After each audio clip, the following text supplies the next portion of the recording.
The other option is what we call top level targeting. And this is key point indicator behavioral targeting. So let's take Jake, for example. Jake is on Zillow right now. He's checking out some properties. He got a listing notification. And last week, he downloaded Realtor.com. Last night, he checked out Credit Karma. He was looking at his credit to see what it was. And then about 7 weeks ago, he was an online mortgage calculator. And he went through the online mortgage calculator and was trying to net out how much is he going to make from the sale of his house, right? Does he have enough money for a down payment? And then he looked at a couple of blog articles, watched a video, talked to a friend that indicated that he's probably house hunting. So I just identified some of the top targeting interests: Zillow, Realtor.com, mortgage calculator, Credit Karma, house hunting, right? Those are the top 5 that you can use in your campaigns right now to identify people that are interacting with different apps and tools and websites that is going to predict that these people are going to be buying a home in the near future, right? Kind of a key thing to focus on there. All right, then behavioral intent-based retargeting, which is one of my favorite. This is about running a video ad to people and then taking a percentage of the actual people that have watched a certain percentage of the video and creating a custom audience around it. So to describe that a little bit further, let's take Susie. Susie is in her apartment. She's getting ready to go meet some girlfriends down the street. She's chatting with her mom on Messenger, and then she goes to Facebook, scrolls around, and Susie sees a video of a local townhouse development that showcases the outside fireplace, the dog park, the outdoor pool, and then shows some of the cool backyards of these townhouses. Her phone gets a notification. It's her Uber. She runs out, and she's off for the day. So as the advertiser running the ad to Susie, I ran the ad to, let's say, 40,000 people in that area. And Susie watched 50% of that video because she's interested. And like Susie, about 4,000 other people watched around 50% of that video. So because they watched 50%, I'm going to go into Facebook and create a custom audience of people that watched 50% of that video. And the reason why I'm doing that is because I want the people that are the hand raisers, right? The people that have actually expressed intent because of their behavioral actions, right? Their behavioral actions have told me they're interested in buying a property in the near future because they actually dedicated that much time. And all of us here probably watched a video on Instagram or Facebook at one point in time. And then all of a sudden we start seeing ads for that specific product a couple of days or a couple of weeks later. Very similar strategy, except what I'm going to be doing is I'm going to run a Facebook lead generation ad offering a list of all the prices, details, and floor plans, and maybe a virtual tour of the development to Susie and the 4,000 other people like Susie that watched 50% of that video. So now what I've done is I've taken a video and ran it to a wide open audience. Those that watched, out of the 40,000 people, those that watched, right, 4,000 watched 50%. I'm now running an ad just to that 4,000 people. And then we turn those video viewers into leads. And then now the special ad audience targeting. So special ad audience targeting is, so lookalike audiences. This is the new version of that for housing ads. Lookalike audiences are basically in the name itself, which is that you would find an audience that looked alike or very similar to a seed list that you would upload into Facebook. So that would be, let's say, past leads, friends, family, right? A full CSV file of everyone there. And Facebook would say, okay, based on the name, email, phone number, city, state, zip code, all that information that you uploaded, we're going to find the user IDs on Facebook and try and match them. Typically around a 70% match rate. And then after that, what they would do is they would then find those people and say, all right, here's your audience. You can still do that. But what we used to be able to do is say, okay, now I want to take that audience and find people that look very similar to them on a national scale, like 2.5 million people. They have the same kind of income, same kind of home ownership, whatever it might be. And then I would reduce it down to a geographic level. Well, special ad audience targeting is the new lookalike audience for housing. Instead of 2,000 unique data points that it would identify in the seed list, it's only around 800 or so. So that's the next difference there. All right. Some strategies that are working really well right now. So really quick on the video view one, what is a good amount of time someone would watch a video that you think it would be worth a stronger lead versus not stronger lead? Yeah, that's a great question, Patty. It depends on the content, and then it depends on the length of the video. So if you have a video where the content isn't really strong, it's not a specific topic, it kind of bounces around, then that's probably not a good one to build a custom audience from, right? If you have a video that is highly focused on, let's say you did a virtual tour of a property, right? And you recorded it. And so it's highly relevant. It's very specific to real estate. Well, if someone watches, a good majority of that video, they're probably going to be really interested. Odds are, though, people aren't going to watch 100%, right, of those videos. What we see, though, is if the video is, let's say, 5 minutes long, well, then it's a pretty long video, right, for Facebook and Instagram. That's a long amount of time. Unless it's a really interesting video, they're probably not going to watch all of it.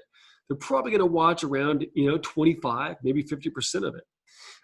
If the video is, let's say, 60 seconds long, well, we probably then want to say we want to build a custom audience of people that watched 100% of that video, because if we say 50%.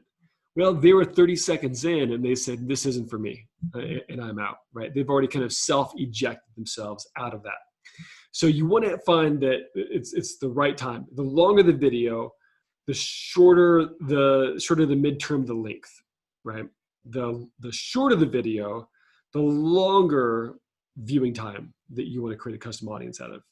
Oh, that's great. I would never have really thought of it that way. I would have just said, oh, I don't care how long my video is if they watch this much, but that makes a whole lot of sense. Totally. Yeah, because it's all about their participation and the video link. So for instance, I ran a video campaign a couple of weeks back and served it to, around 100,000 people. And there, out of the 100,000 people within 3 weeks, I was able to see that 728 of them watched up around 50%, right, of that video. So, depending on the video, and the video was almost 8 minutes long, right? So that was a long video. So what I really wanted to do is I wanted to get the high intent prospects. Sure. Right. So if I go all the way to 50% and above, those are the prospects that are probably really, really serious. If you get to the 90 to 100% mark, besides the people like your mom that watched it, right? Those are the. I can't even get her to do that though. Right. Yeah, no, what I hear you saying. Moms are busy. But that's ideally what you want to be focusing on with that. Awesome. Thanks for that info. Yeah. So a couple strategies that are working really well right now. One, this is not a paid strategy. This is a organic strategy. Now is a time to really think about creating more empathy in your marketing approach on an organic level. That if you can create a neighborhood Facebook support group, right now, each neighborhood, is really, well, on a hyper local scale, even national scale, we're all thirsty for positive leadership and good things, right? There's so much kind of, bad news and bad press that's going on. On a hyper local scale, you have the opportunity to really be the beacon of light in the storm. And now is an opportunity for you to build a lot of brand equity without really having to do a lot. And brands are going to be defined right now. And they're really going to be defined over the next several years based on what they do the next 6 to 8 months, right? There's a lot of brands out there that aren't taking advantage of this, or they're absolutely silent and dark. It would have been my brand. I'm not talking about these Fortune 500 companies. You yourself that's watching this, you are a brand. When you comment on someone's post, that comment is part of your brand, right? The things that you post, the things that you say, your face, you are a brand. Whether you know it or like it or not, you yourself are a brand, right? By your actions and behaviors. So that visual forward-facing brand, if you can be a steward of the community and start to introduce little, more types of elements of the community, or what Facebook calls shipping love. If you can ship love in any kind of way in your capacity, and that might be check out the virtual tours of the Van Gogh Museum, or it could be here are the top 10 apps to make sure your kids don't become a YouTube zombie, right, over the summer, right? Whatever it might be. Different things that you can leverage, right? Restaurants that might be struggling that you can help. Then layer on some aspects of real estate on top of that. All right, so some of the tools that I like to use for Facebook and Facebook Lives, there's Lightstream. This is a great one. If I have a video that I typically want to broadcast out there, but I want to do a Facebook Live and I want it to do a video, well, I'll use Lightstream and I'll actually broadcast the video that I've already done and do a voiceover on top of it. And then I'll brand the lower thirds of the Facebook Live with my name and logo and who I am. Facebook Lives typically get 10 times more engagement than any other type of video format out there. So it's a great way to really piggyback on some of the organic love there. Switcher Studio is a great one for your mobile phone. Download Switcher Studio. You can also do the same thing where you have the lower thirds branded to yourself. So if you're doing a virtual tour, open house, or you're doing some sort of community update, it's a good opportunity to actually brand your Facebook Live and have your logo and name there, right? Start to become a little bit more polished and professional in some of those Facebook Lives. I did a webinar with Facebook headquarters a couple of weeks back. They reached out to me and said, Travis, would you mind working with us on creating a open house guide for Facebook Lives, right? For virtual tours for the real estate industry. So I said, yes. And this is what they developed. So a couple of things. If you are doing virtual tours, then this is for you. You want to make sure that you create some sort of Facebook event on your business page before you actually go live. Create some sort of anticipation, right? Build up some energy and some anticipation behind it. Take that Facebook event and broadcast it out to or email it out to your friends and family and past clients. Notify current buyers you're working with. Let them know, hey, on this date, let me go live. And then before you do go live, do a dry run. Go to the property, walk through it, make sure those doors open correctly. There's always that one sticky sliding door that you might not get to work and you kind of hit your face against. You don't want to do that during a Facebook Live. So plan your tour out right, start to get that. And then when you open up the Facebook Live, introduce the hero of the story, which is going to be the house. And this is a thing that, a lot of people start to kind of forget when they do Facebook Lives, is that you need to introduce who you are and what it's about really quickly, right? So I'd say, hey, this is Travis Thom. I'm in front of 5545 Fruit Street, and this is a 118-year-old house. It has an amazing backstory. I can't wait to show you guys the attic. Let's dive in and pull them in, right? Facebook says that 78% of the value in videos is delivered within the first 10 to 15 seconds. So you got to introduce the story, introduce who the hero is, and then get them hooked. So Travis, do you have any tips for people that don't want to be on video themselves? Like one would be get over it, maybe. Yeah, it's I totally sympathize and understand. Yeah. Because I did not want to be on video whatsoever when I first started doing all of these. That's how my career is now, is being on video. Right. So I wrote blog articles, and I was doing that for my business starting off. And then I had a newborn baby. She would be asleep in my arms, and I'd be trying to write a 3,000-word blog article for some good SEO. And I was telling my wife, I just can't keep writing anymore. I'm also severely dyslexic. So everything I would write would basically be misspelled and bad grammar. And then, I would get all sorts of negative comments online from the grammar Nazis out there, despite, everything else I could do. So I decided, you know what, I'm just going to start doing video to just get it out there so I don't have to write these things. You're going to often find that the shortcut to really getting your message across, that you may be afraid to do it on video because you don't like the sound of your voice. None of us do, right? Yeah. You hear yourself back, or you see yourself on the camera, like, that's not what I look like. Is that what I look like? We're all self-conscious, right? None of us really truly appreciate how awesome we all truly are, right? Let's kind of face it. We all kind of, beat the crap out of ourselves a little bit here and there. Right. Now, it's really not about us at the end of the day. We have to really kind of put everyone else in front of us. Are we doing this to generate more business for our family, right? For our clients that we serve? Are we doing this for the greater good of the community, whatever it might be? We need to get over some of those insecurities. And I know it's difficult. The best thing I would suggest is practice. Practice, practice, practice. Facebook Live is probably not the best practice. It's an intimidating thing. I still get nervous. I did a Facebook Live today. I've been on 4 different webinars this morning. So, it's one of those where, you still kind of get nervous. You're like, I'm going to get judged. What if I mess up? What if I say this? Instead, start to record yourself, just you, right? Find a quiet place in your house if you can, or go to a park or somewhere else. And then just start to talk about, what the community is, or a market update. Hold your phone, look into the camera, just like you're talking to a friend, right? Make sure you keep eye contact. Do it that way. Hit record. And if you mess up, you mess up. It's not live. You can delete the video. But just keep trying. Keep doing it until you build a rhythm and a cadence and build up that confidence to where then you go, you know what? I think I can do this on a Facebook Live.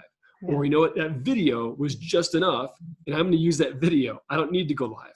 So, you don't always have to do that. You don't always have to be about you, right? A lot of it can be showing the world.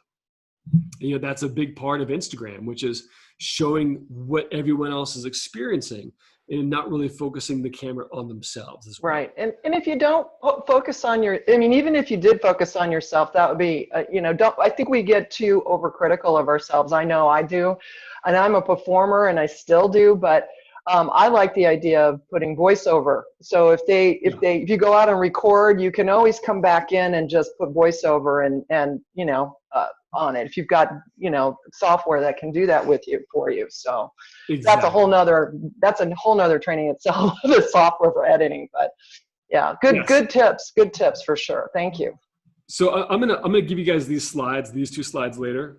So I'll just kind of skip over some of those, but I'm going to dive into some of the meat and bones of lead generation here for you. So, I started off in real estate when I was 18 years old.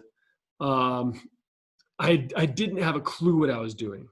Absolutely zero clue.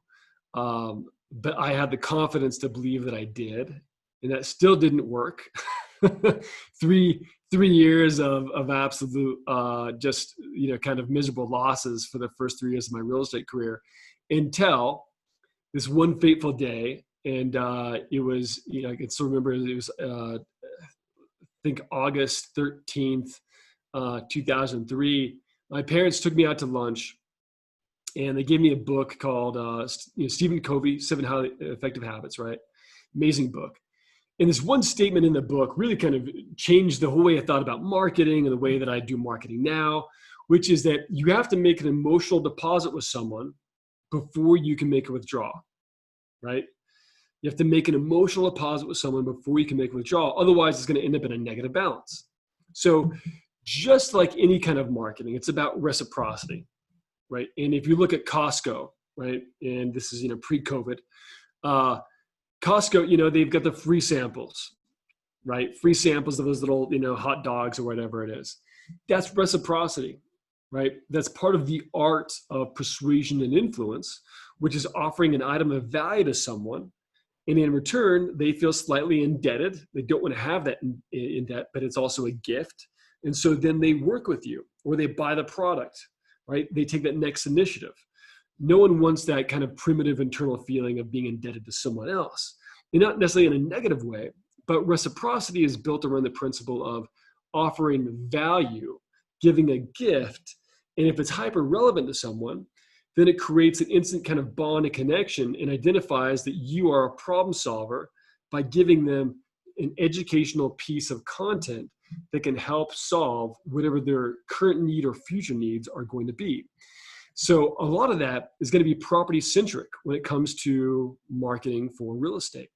And these are all Facebook lead ads. One is offering a list of homes, right? One is new construction. See all the homes you can buy with a buyer rebate. One is going to be a seller guide, right? These are all offering something of value in return for an exchange of information, right? So value for value.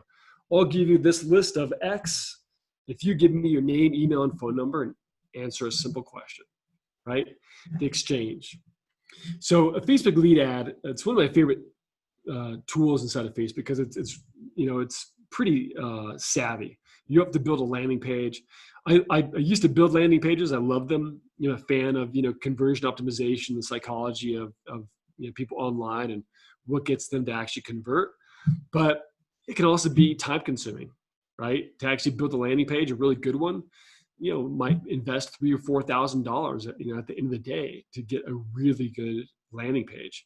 But a Facebook lead ad, you can spend, a little bit of time, maybe half a day, maybe 2 hours, and create a really cool Facebook lead generation tool. So this is the ad on the far left-hand side, offering a list of homes. They click on that, it flips around instantly and says, get instant access to all the photos, prices, and details, homes as low as, right? Condos as low as, see all the homes for sale. And awesome. What we're doing here is this is called a welcome card or intro card in a Facebook lead ad. We're building the anticipation of what they're going to get on the other side. We're continuing the micro conversion process to get them to continue to move forward, right? If you don't have a welcome card and you're not explaining what they're going to get on the other side, it's kind of this black box of anxiety. What am I signing up for? I'm not sure, right? They got to, I'm giving my information. Am I going to get spammed? But if we continue the benefit, right? We're telling them the desire, right? Here's what the promise is going to be. Here's how we're going to deliver the promise. It's going to be on the other side of this. So the cool thing about Facebook lead ads is that they auto-populate the person's name, email, and phone number directly from the social profile.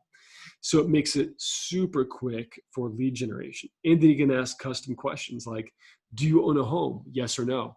And this is one of the best ways to generate seller leads. And this sounds counterintuitive, but this is a buyer-seller decoy ad that's actually generating seller leads when we ask them one simple question, which is, do you own a home? Yes or no, right? Really, really simple. And this generates seller leads, I think around $6 to $7 per lead versus other seller leads for other campaigns we've done that are really specific, like your home value or download the seller guide or the top 10 mistakes homeowners make. Those are going to be anywhere from $15 to $40 per lead. Wow. Yeah. So let me just clarify. This is originally sent out to attract buyers, but they also have homes to sell. Is that correct? Or you're just promoting it to both buyers and sellers? Both. Yeah, both okay. Buyers and sellers. But what we found out is homeowner. The most homeowners are looking out to the market first, right? Homeowners, they become sellers, right? Sellers become home buyers first, sellers second. And we don't, when we're in real estate, we don't really see the front part of that sometimes. We see the part where we got a listing appointment, we show up, and then, we do our process to list the home. But traditionally and historically, with the data we have, about 6 months before that listing appointment is where they're actually looking out to the market to see, is this the right school district for us to move into? Yeah. Right? Right. Is that, are we going to downsize into a home? Is there a home that's big enough to fit our new family? Right? All of those factors that they look out to the market as a buyer first and investigate to really quantify and make the right decision to sell their home. So what you're doing with Facebook is you're fishing upstream. You're fishing upstream in identifying by giving them a lead magnet And the buyers, then there's going to be a percentage of them that are also going to be homeowners that need to sell their house as well. So this is a great way to really generate seller leads. There's also